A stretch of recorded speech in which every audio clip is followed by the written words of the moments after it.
உதயம் double delight white shirts ஒரே பேக்கில் 2 ஒயிட் ஷர்ட்டுகள் ரூபாய் 699 மட்டுமே. மக்கள் பணிகளை மக்களுக்கான உதவிகளை தொடர்ந்து செய்யுங்கள் என மக்கள் இயக்க நிர்வாகிகளிடம் விஜய் அறிவுறுத்தியிருக்கிறார். அண்மை செய்தியாக பார்க்கிறோம். சென்னையை அடுத்த பனையூரில் இருக்கும் அவரது வீட்டில் மக்கள் இயக்க நிர்வாகிகளுடனான ஆலோசனையில் விஜய் அறிவுறுத்தியிருப்பதாக தெரிவிக்கப்பட்டிருக்கிறது. கூடுதல் விவரங்களுடன் செய்தியாளர் செந்தில் ராஜா இணைந்திருக்கிறார். செந்தில் ராஜா, விஜய் என்னென்ன அறிவுறுத்தல்களை வழங்கியிருப்பதாக சொல்லப்படுது? லாவண்யா, இந்த விஜய் மக்கள் இயக்கத்துடைய புதிய நிர்வாகிகள், அதாவது சில மாவட்டங்களை பிரித்து புதிய நிர்வாகிகள் நியமிக்கப்பட்டிருக்கின்றனர். இவர்களை நேற்று தன்னுடைய பனையூர் இல்லத்தில் இருக்கக்கூடிய அலுவலகத்தில் சந்தித்து ஆலோசனை நடத்தினார். இதில் நாம் ஏற்கனவே குறிப்பிட்டது போல திருச்சி, மதுரை, ராணிப்பேட்டை, திருப்பத்தூர், மகாராஷ்டிரா உள்ளிட்ட நிர்வாகிகள் சந்திச்சு பேசினாங்க. இதுல என்ன விவாதிக்கப்பட்டது என்பது குறித்து ஒரு தகவல் தற்போது வெளியாகியுள்ளது. குறிப்பாக பாத்தீங்க அப்படின்னா, மக்களுக்கான பணிகளை தொடர்ந்து செய்யுங்க அப்படின்னு சொல்லிட்டு விஜய் தன்னுடைய நிர்வாகிகளுக்கு வலியுறுத்தியிருக்காரு.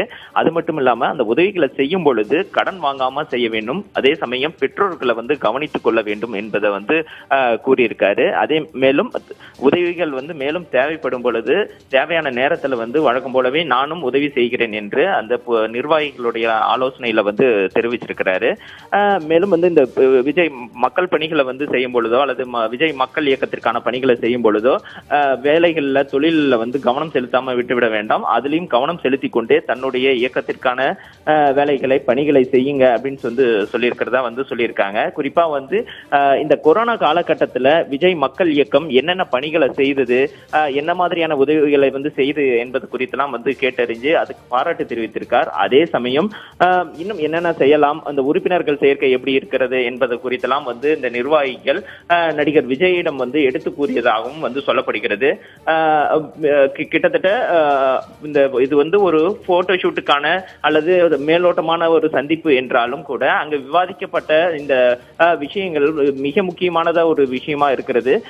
நம் முன்பே குறிப்பிட்டது போல இந்த மக்களுக்கான பணிகளை தொடர்ந்து செய்யுங்க அப்படின்னு சொல்லியிருந்தாலும் அந்த உறுப்பினர் சேர்க்கை என்பதும் வார்டு வரைக்கும் உறுப்பினர் போடுங்க, அந்த மாதிரி நியமிங்க அப்படின்னு சொல்லி இருக்கிறதும் ஒரு முக்கியமான ஒரு தகவலா பார்க்கப்படுது. லாவண்யா, தகவல்களுக்கு நன்றி செந்தில் ராஜா. உதயம் டபுள் டிலைட் ஒயிட் ஷர்ட்ஸ் ஒரே பேக்கில் 2 ஒயிட் ஷர்ட்டுகள் ரூபாய் 699 மட்டுமே.